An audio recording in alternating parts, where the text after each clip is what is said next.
Good evening all of you. एक बार फिर से ज्योग्राफी के इस नए सेशन में आप सबों का स्वागत है। इससे पहले मैंने ऑस्ट्रेलिया का पार्ट 1 करा चुका हूँ, उसे देखिए। उसे देखने के बाद इसे देखिए, बहुत अच्छे से समझ में आएगा। मैंने पूरा डिटेल्स में पार्ट 1 को पढ़ाया है, उसके बाद पार्ट 2 को इसमें ऑस्ट्रेलिया महाद्वीप आपका ख़त्म हो जाएगा।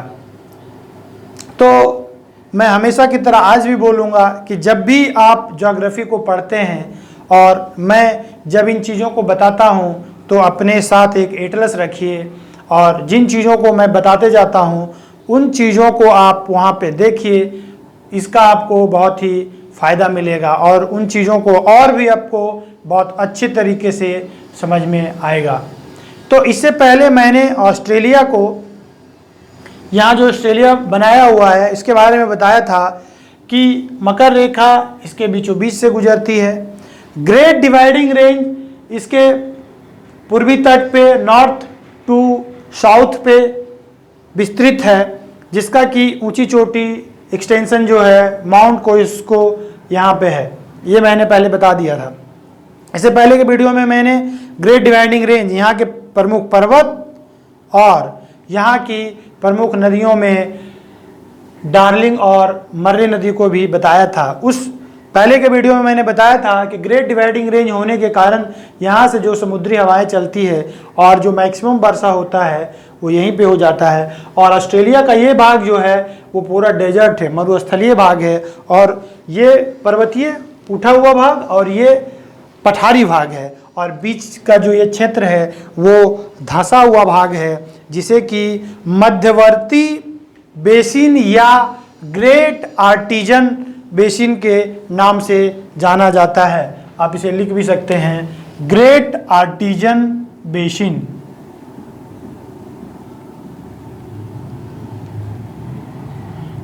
बेसिन का मतलब हुआ कि नीचे का जो क्षेत्र धंसा हुआ होता है, घाटी होता है, वो बेसिन कहलाता है। तो ऑस्ट्रेलिया का ये पार्ट जो है वो धंसा हुआ है, जिसे ग्रेट आर्टिजन बेसिन के नाम से जाना जाता है। तो आपको समझ में आ गया होगा, ये ग्रेट डिवाइडिंग रेंज, यहीं पे सारा वर्षा हो जाती है। इधर से जैसे जैसे चलते जाते हैं, ऑस्ट्रेलिया का पूरा पश्चिमी भाग मरुस्थल है और ये क्षेत्र जो है वो धंसा हुआ है, पूरा नीचे का क्षेत्र है, जिसे ग्रेट आर्टिजन बेसिन के नाम से जाना जाता है। तो इससे पहले मैंने के वीडियो जो बनाया था उसमें बता दिया था यहाँ के प्रमुख पर्वत और प्रमुख जो एक झील है यहाँ पे उसके बारे में, प्रमुख जो यहाँ के प्रायद्वीप है उसके बारे में मैंने बता दिया था, और यहाँ पे जो खाड़ी है उसके बारे में मैंने बता दिया था। तो आगे की वीडियो आज जो है उसमें मैं आज बताता हूँ। तो पहला है मरुस्थल।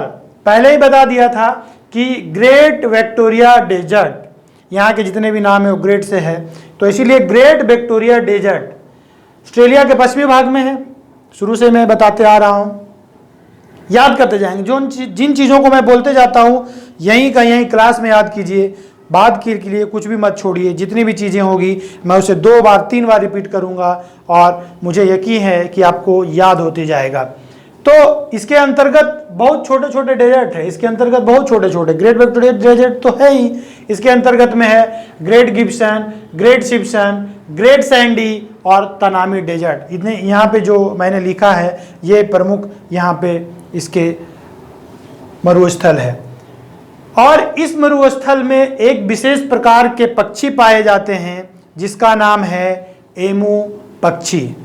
एमू पक्षी एक विशेष प्रकार का पक्षी है जिसे एमू पक्षी कहा जाता है। ये वहाँ के मरुस्थल में पाया जाता है। इसी तरह के जब भारत के क्षेत्र में आते हैं तो भारत और पाकिस्तान में जो थार का मरुस्थल फैला है वहाँ भी इसी प्रकार का एक पक्षी पाया जाता है जिसका नाम होता है गोडावन। और कालाहारी मरुस्थल में जो पक्षी पाया जाता है वो शुतुरमुर्ग है। जिस तरह से एमू है उसी तरह से थार में गोडावन है और कालाहारी में जो है वो शुतुरमुर्ग है। समझ में आ गया होगा। अब यहाँ के प्रमुख घास के मैदान, यहाँ से भी बहुत सारे क्वेश्चंस पूछे जाते हैं। तो घास के जो मैदान होंगे वो दो प्रकार के मेन रूप से होंगे। एक उष्णकटिबंधीय घास के मैदान होगा, वैसे क्षेत्र जहाँ पे सनलाइट डायरेक्टली पड़ता है वहाँ पे उष्णकटिबंधीय घास के मैदान होगा। तो ऑस्ट्रेलिया में भी देख रहे होंगे कि मकर रेखा इसके बीचों बीच से गुजरती है, तो एक तो उष्णकटिबंधीय का क्षेत्र हो जाएगा और एक क्षेत्र जो नीचे का हो जाएगा वो शीतोष्ण कहलाएगा।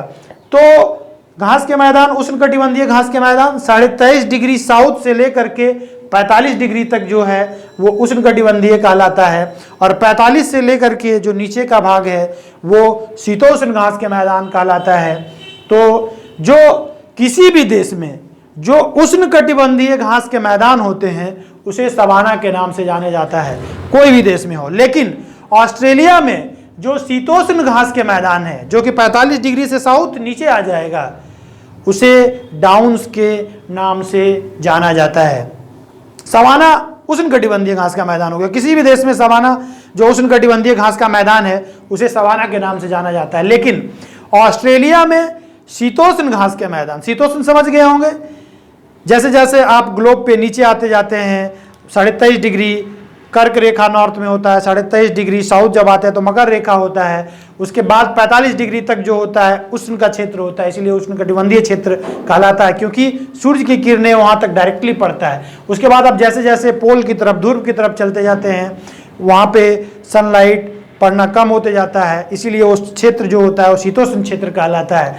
तो ऑस्ट्रेलिया के शीतोष्ण घास का मैदान डाउन्स कहलाता है। इसी तरह से विभिन्न देशों के जो शीतोष्ण घास के मैदान हैं वहाँ से भी प्रश्न पूछे जाते हैं, तो मैं उसे बता देता हूँ, आप नोट कर लीजिए, आप याद कर लीजिए। जब उत्तरी अमेरिका पढ़ाऊंगा तो वहाँ के जो शीतोष्ण घास के मैदान होंगे वो प्रेरी कहलाएंगे। उत्तरी और प्रेरी एक जैसा है ना, तो याद रखेंगे। जब वही साउथ अमेरिका जब आ जाते हैं, नीचे आ जाते हैं, नॉर्थ अमेरिका के नीचे जब साउथ अमेरिका आ जाते हैं तो वहाँ के शीतोष्ण घास के मैदान को पंपास कहा जाता है। समझ गए होंगे, ऑस्ट्रेलिया में डाउन्स, नॉर्थ अमेरिका में प्रेरी, उत्तरी अमेरिका में प्रेरी और साउथ अमेरिका में पंपास। इसी तरह से जब आ जाते हैं यूरेशिया, जो शीतोष्ण वाला क्षेत्र होगा, यूरोप और एशिया का भाग जो उसे स्टेपी के नाम से जाना जाता है। यूरेशिया में कुछ भाग आप देखेंगे वो जो एक पर्वत का ही तो बीचों बीच आता है, जिसके कारण से एक तरफ एशिया और एक तरफ यूरोप। तो आप रसिया को देखेंगे कि उसका आधा भाग जो यूरोप में आता है, उसका आधा भाग एशिया में आता है। तो इसी तरह से यूरेशिया में जो शीतोष्ण घास के मैदान है उसे स्टेपी के नाम से जाना जाता है। और हंगरी में शीतोष्ण घास के मैदान को फूटीज के नाम से जाना जाता है। तो इतने जो घास के मैदान मैंने, शीतोष्ण घास के मैदान, ये जितने भी बताया है वो शीतोष्ण घास के मैदान है, उसे आप याद रखिएगा। और जब आप साउथ अमेरिका में आते हैं, एक और है, जब साउथ अमेरिका में आते हैं तो पंपास। इसी तरह से जब अफ्रीका में आते हैं तो उसका जो नीचे का पार्ट है साउथ अफ्रीका, वहाँ पे जो शीतोष्ण घास के मैदान है वो बेल्ट के नाम से जाना जाता है। तो इतनी घास के मैदान को याद रखेंगे तो आप कोई भी एग्जाम में आएगा तो आप बता देंगे। उसके बाद यहाँ पे देख रहे होंगे, यहाँ पे ऑस्ट्रेलिया के ये क्षेत्र नॉर्थ हो गया और ये ईस्ट हो गया। नॉर्थ ईस्ट क्षेत्र में जो है वो ग्रेट बैरियर रीफ पाया जाता है। मैंने लिखा है ग्रेट बैरियर रीफ, ग्रेट के नाम से वहाँ पे मैंने पहले ही बताया सारी चीज़ें हैं। बैरियर रीफ या विश्व की सबसे बड़ी प्रवाल भित्ति, यहाँ से बहुत एग्जाम में भर के क्वेश्चन पूछा जाता है, तो इसको आप अच्छे से समझ लीजिए। विश्व की यह सबसे बड़ी प्रवाल भित्ति है, यह ऑस्ट्रेलिया के उत्तर और पूर्वी तट के सहारे फैला हुआ है और यह पूर्वी प्रशांत महासागर, क्वींसलैंड, ये वाला जो क्षेत्र आपको बताए थे कि ये वाला जो क्षेत्र है वो क्वींसलैंड है, क्वींसलैंड द्वीप के सहारे यह फैला है। इसे पानी का बगीचा भी कहा जाता है क्योंकि ये पानी में देखेंगे लाल, पीला, हरा बहुत प्रकार के होते हैं, तो इसे पानी का बगीचा के नाम से भी जाना जाता है। अब यहाँ पे एक चीज आता है, एक बैरियर है और एक रीफ है। रीफ का मतलब होता है भित्ति और बैरियर बोलते हैं ना कि बैरियर लगा दिया है, तो उसका मतलब होता है अवरोधक। बैरियर का मतलब होता है अवरोधक। तो अवरोधक भित्ति ये हो गया।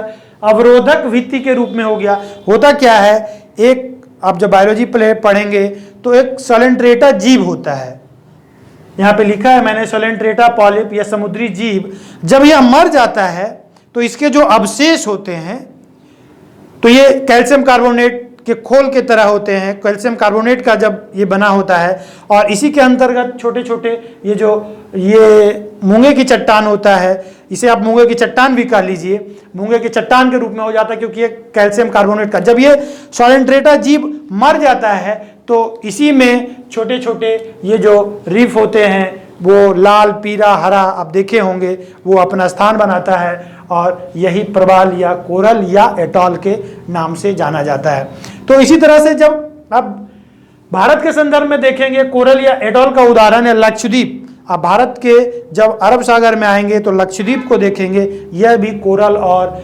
एटॉल का उदाहरण है। या और हिंद महासागर की बात करें तो यहाँ पे दो हो जाएगा, एक भारत का जो लक्षद्वीप है वो तो होगा ही होगा, और मालदीव वो भी हिंद महासागर का एक कोरल या एटॉल का उदाहरण है। तो विश्व की सबसे बड़ी प्रवाल भित्ति ग्रेट बैरियर रीफ ऑस्ट्रेलिया के क्वींसलैंड आइलैंड पे उत्तर पूर्वी क्षेत्र में यह फैला हुआ है, जो कि एक सोलेंट्रेटा जीव है। जब ये मर जाता है तो यहीं पे उसी के ऊपर ये पनपता है, ग्रेट बैरियर रीफ। समझ गए होंगे। समुद्री जैव विविधता का क्षेत्र होता है, समुद्री जैव विविधता का क्षेत्र होता है, देखेंगे ये वैसे ही क्षेत्र में होंगे जहाँ पे जल जो है बहुत ही, जल जो वहाँ पे होंगे वो वहाँ पे ब्लीच नहीं होना चाहिए। अभी कोरल ब्लीच की भी घटना बहुत सारे क्षेत्रों में देखा गया है, जब जल दूषित हो जाएगा वैसे क्षेत्र में ये नहीं होगा। तो इसीलिए इसे समुद्री जैव विविधता का क्षेत्र भी बोला जाता है, ऑस्ट्रेलिया का ग्रेट बैरियर रीफ। और यह जो है छोटे छोटे जो मत्स्य होते हैं, मछली होते हैं, वो नर्सरी अपने बच्चे जो है वो वहीं पे जाके देते हैं और वो नर्सरी का काम करता है। और तो मैंने इन चीज़ों को पढ़ाया, आप समझ गए होंगे इसे अच्छे तरीके से। उसके बाद आते हैं चक्रवात। ऑस्ट्रेलिया के जो पूर्वी भाग है तो ये भाग जो आएगा वो प्रशांत महासागर में आएगा, और पूर्वी भाग, और पश्चिमी भाग जो आएगा वो इंडियन ओशन हिंद महासागर में आएगा। तो प्रशांत महासागर एवं पश्चिमी भाग हिंद महासागर के अंतर्गत आता है, इन चीज़ों को यहाँ पे बोला गया है। तो हिंद महासागर में जो इसके चक्रवात आते हैं, उष्णकटिबंधीय चक्रवात, उसे विली बिली के नाम से जाना जाता है। तो पूछा जाता है कि ऑस्ट्रेलिया के पश्चिमी तट या हिंद महासागर से आने वाले चक्रवात को किस नाम से जाना जाता है, तो मैंने यहाँ पे लिख दिया है विली बिली के नाम से जाना जाता है। इसी तरह से और भी कई सागर हैं जहाँ पे चक्रवात आते हैं, उसे एग्जाम में बहुत पूछा जाता है और मैच करने के लिए भी कभी कभी दे दिया जाता है। जैसे यूपीपीएससी या बीपीएससी वगैरह में जाते हैं तो मैच करने के लिए दे देता है। तो कैरेबियाई सागर आपको पहले पढ़ाया था ना, कैरेबियाई सागर, जब साउथ अमेरिका पढ़ रहे थे उसके ऊपर में जो सूरीनाम है, वेनेजुएला है, उसके ऊपर में आएंगे और मैक्सिको की खाड़ी के पूर्व में आएंगे, तो वहाँ पे कैरेबियाई सागर होगा ना, बहुत सारे देश हैं, वहाँ पे जो चलती है चक्रवात उसे टॉर्नेडो के नाम से जाना जाता है। जापान एवं चीन सागर के आसपास के सागर में चलने वाले चक्रवात को, उष्णकटिबंधीय चक्रवात को टाइफून के नाम से जाना जाता है, टाइफून। और उत्तरी अमेरिका नॉर्थ अमेरिका में चलने वाली उष्णकटिबंधीय चक्रवात को हरिकेन के नाम से जाना था। हरिकेन, हरियाणा हरिकेन बोला जाता है ना, कपिल देव को एग्जाम में पूछा भी जाता है, तो ये हरिकेन के नाम से जाना जाता है नॉर्थ अमेरिका में। उसके बाद आते हैं पवने। आपको पता होगा कि ऑस्ट्रेलिया का पश्चिमी भाग जो है वो पूरा मरुस्थलीय है, मैंने बहुत पहले ही बताया इसे। और यहाँ पे जो गर्म पवने चलती है उसे ब्रिक फील्डर के नाम से जाना जाता है। तो याद रखिएगा, चक्रवात जो है वो बिली बिली है, वहाँ के शीतोष्ण घास के मैदान जो है वो डाउन्स है, और वहाँ पे जो पवने चलती है उसे ब्रिक फील्डर के नाम से जाना जाता है। ऑस्ट्रेलिया के जो फील्डर होते हैं वो बहुत ही अच्छे होते हैं क्रिकेट में, तो वैसे याद रख लीजिए ब्रिक फील्डर। उसके बाद ये भाग जो उसका कभी कभी पूछ दिया जाता है कि ऑस्ट्रेलिया के पश्चिमी भाग जो है वो पूरा मरुस्थलीय है, इसका क्या कारण है। आप आगे पढ़ेंगे तो देखेंगे किसी भी महाद्वीप के पश्चिमी भाग पे ही आखिर क्यों जो है डेजर्ट होते हैं, इसका रीज़न है पहला तो यहाँ पे है कि ग्रेट डिवाइडिंग रेंज, यहाँ से जो समुद्री हवाएं आती है रोक लेता है, वर्षा होने नहीं देता है, इसी कारण से यहाँ पे है। और दूसरा जो है हिंद महासागर में जो यहाँ से आती है, हिंद महासागर की ठंडी जलधारा, ये हो गया पूरब और ये पश्चिम। पश्चिमी भाग में जो चलता है वो ठंडी जलधारा है। ऑस्ट्रेलिया के पश्चिमी भाग में ऑस्ट्रेलियाई धारा जो चलती है, पश्चिमी ऑस्ट्रेलियाई धारा, वो ठंडी जलधारा है, क्योंकि ये नीचे से आपको जब पढ़ाएंगे कोरिलेस प्रभाव तो समझ में आएगा क्यों आखिर इधर। और पूर्वी भाग में जो है वो विषुवत रेखा से इधर की ओर चलती है, तो वो उसका गर्म जलधारा होता है। तो इसका डेजर्ट होने का दो रीजन है, एक तो ग्रेट डिवाइडिंग रेंज और दूसरा ऑस्ट्रेलियाई ठंडी जलधारा। तो इन चीज़ों को मैंने बताया। इसके बाद यहाँ के जो प्रमुख खनिज हैं, कौन कौन से क्षेत्र में कौन से मिनरल्स पाए जाते हैं, उन चीज़ों को, इसके अलावे और भी जो चीज़ें हैं मैं उसे अभी बताता हूँ। ये उसके आगे की चीज़ों को मैं फिर से बताता हूँ। यहाँ के जो खनिज है, मिनरल्स है, वो कौन कौन से क्षेत्रों में पाया जाता है उसे देखते हैं। सबसे पहला है बाइपा क्षेत्र या बीपा क्षेत्र। बाइपा क्षेत्र या बीपा क्षेत्र, ये देखिए यहाँ पे है कैप यार्ड प्रायद्वीप, मैंने पहले बताया था। एक ये है ऑनेम लैंड और एक ये इसका प्रायद्वीप है, 3 प्रायद्वीप है। उसमें कैप यार्ड प्रायद्वीप जो है वहाँ पे उसका बाइपा क्षेत्र है, जो कि बॉक्साइड के लिए प्रसिद्ध है। आपको पता होगा कि ये एल्युमिनियम का अयस्क है बॉक्साइड, वो इसी क्षेत्र में ऑस्ट्रेलिया के पाए जाते हैं। और सबसे ज़्यादा बॉक्साइड का उत्पादक देश जो है वो चीन है। दूसरे नंबर पे ऑस्ट्रेलिया है। एल्युमिनियम का जो अयस्क है बॉक्साइड, सबसे 1 नंबर पोजीशन पे चाइना है, दूसरा नंबर पे ऑस्ट्रेलिया है। लेकिन यदि ये पूछे कि बॉक्साइड के भंडार सबसे ज़्यादा कहाँ है, तो वो ऑस्ट्रेलिया में है। लेकिन प्रोडक्शन सबसे ज़्यादा करता है चाइना और दूसरे नंबर पे करता है ऑस्ट्रेलिया। तो बाइपा क्षेत्र समझ गए। उसके बाद आइए पिलबरा क्षेत्र। इसका जो पश्चिमी भाग है, यहाँ पे देख रहे हैं ऑस्ट्रेलिया का, यहाँ पे पिलबरा क्षेत्र है। और पिलबरा क्षेत्र जो है वो लौह अयस्क के लिए प्रसिद्ध है। तीसरा ब्रोकन हिल्स क्षेत्र। तीसरा जो है ब्रोकन हिल्स क्षेत्र, ये वाला क्षेत्र देख रहे हैं, यहाँ पे सीसा, जस्ता और चांदी, ये तीनों ही खनिज मिलता है। और आपको पता होगा कि सीसा और जस्ता को जुड़वा खनिज भी कहा जाता है। तो इसका ब्रोकन हिल में यहाँ पे सीसा, जस्ता और चांदी ये मिलता है।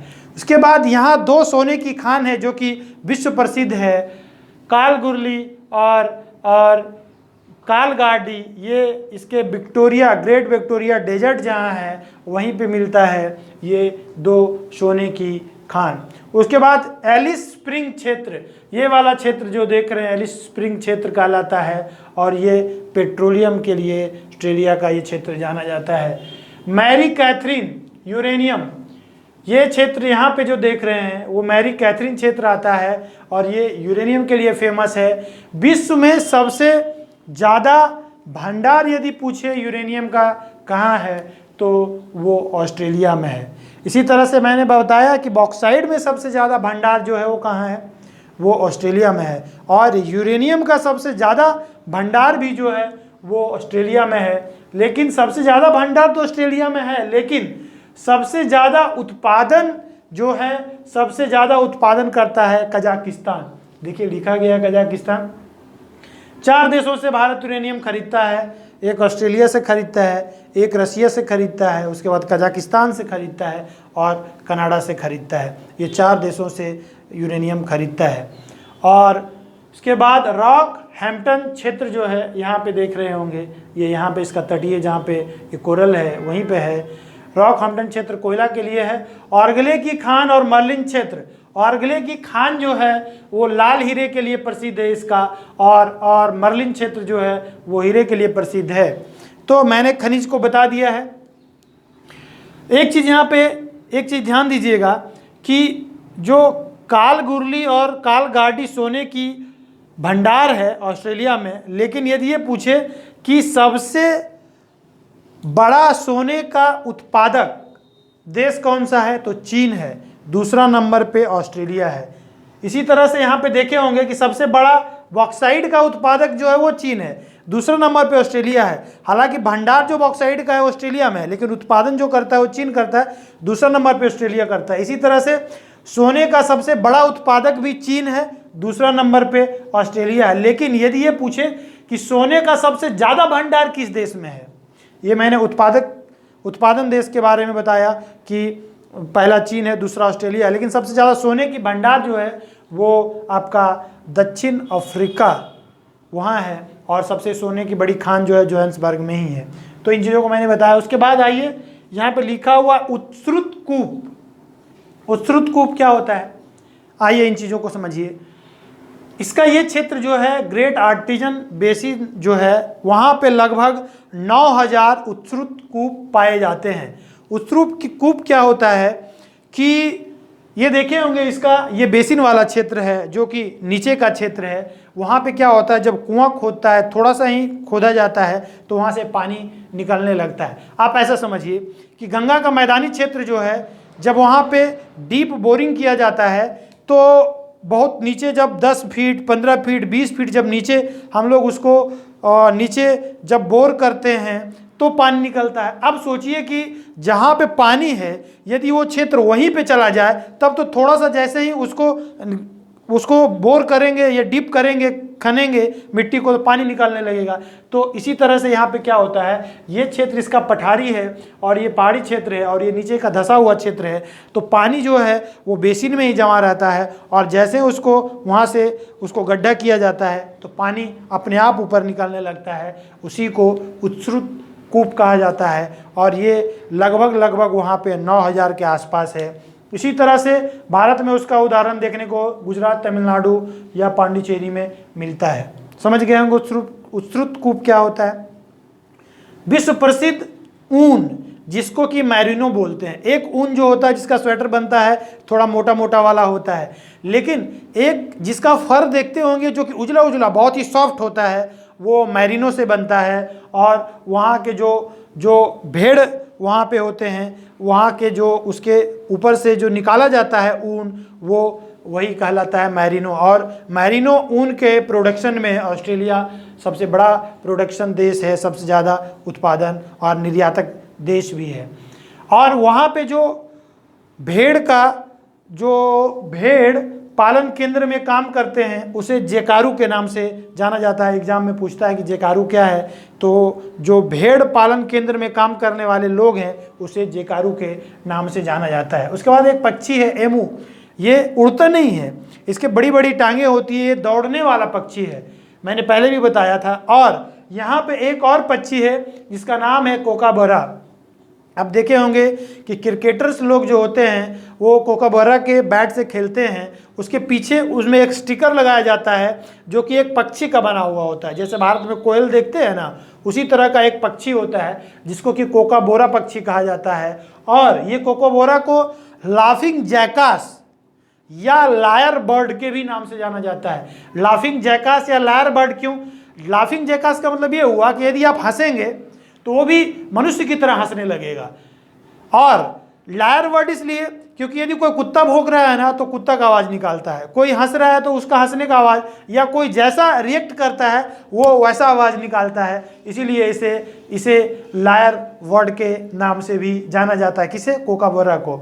उसके बाद एक जंतु होता है जिसका ब्लैक डक प्लेटिपस के नाम से जाना जाता है। आप पढ़े होंगे कि जो मैमल्स होते हैं, जो मैमल्स स्तनधारी होते हैं, वो सामान्यतः अपने जैसे बच्चे को जन्म देते हैं और बच्चे को दूध पिलाते हैं, इसीलिए उसे स्तनधारी भी कहा जाता है। लेकिन उसमें से एक कंगारू जो कि इसी देश में पाया जाता है, वो अपरिपक्व बच्चे को जन्म देते हैं। अपरिपक्व का मतलब क्या हुआ कि बच्चे को तो जन्म देते हैं और बच्चे को जन्म देने के बाद वो अपने थैले में कुछ दिन तक रखते हैं। जब वो बड़ा होता है तब वो फिर निकलते हैं। और एक होता है कि जो कि अंडे देने वाले स्तनधारी हैं। सामान्यतः मैक्सिमम जो स्तनधारी है वो अपने जैसे बच्चे को ही जन्म देते हैं, लेकिन वो परिपक्व बच्चे को जन्म देने वाले स्तनधारी जो है वो कंगारू हैं।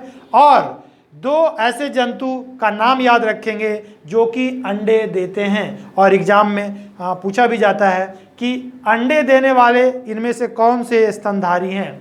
तो एक का नाम तो एक्डीना हो गया, एक्डीना, और दूसरा है प्लेटिपस, जो कि मैंने यहाँ पे लिखा है। यह अंडे देने वाले स्तनी हैं जो कि ज़मीन में सुरंग बनाकर रहते हैं और यह निकल के पानी पे भी तैरता है। तो दो का नाम याद रखिएगा, एक तो प्लेटिपस हो गया और एक का नाम है एक्डीना, ये दो याद रखिएगा। उसके बाद एक यहाँ पे कोआला जीव भी है जो कि यूकेलिप्टस के पत्ते खाते रहते हैं हमेशा, और वो देखेंगे कि पांडा की तरह ही होते हैं, एक कोआला। और यहाँ के मूल निवासी को एब्रोजिन्स कहा जाता है।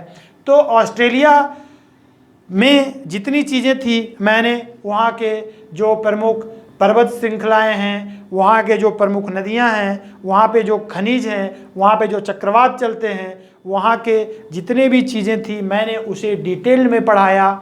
आप इस वीडियो को एक बार देखने के बाद दोबारा देख लीजिए। मुझे यकीन है कि एग्ज़ाम में यदि प्रश्न आएंगे तो आपके एक भी प्रश्न नहीं छूटेंगे। आने वाले दिनों में 67th बीपीएससी आने वाला है, जेपीएससी अभी आया हुआ है, और हो सके तो इस महीने के अंत तक BSSC Bihar staff selection commission के द्वारा जो सचिवालय सहायक और भी विभिन्न प्रकार के जो 4200 से लेकर 4600 ग्रेड पे के पोस्ट है वो आने वाला है। तो आप मेरे साथ बने रहिए। मैंने ज्योग्राफी से स्टार्ट किया है, इसके बाद मैं पॉलिटी और हिस्ट्री भी पढ़ाऊंगा, और आप यदि बने रहते हैं तो आप बहुत ही अच्छा स्कोर करेंगे।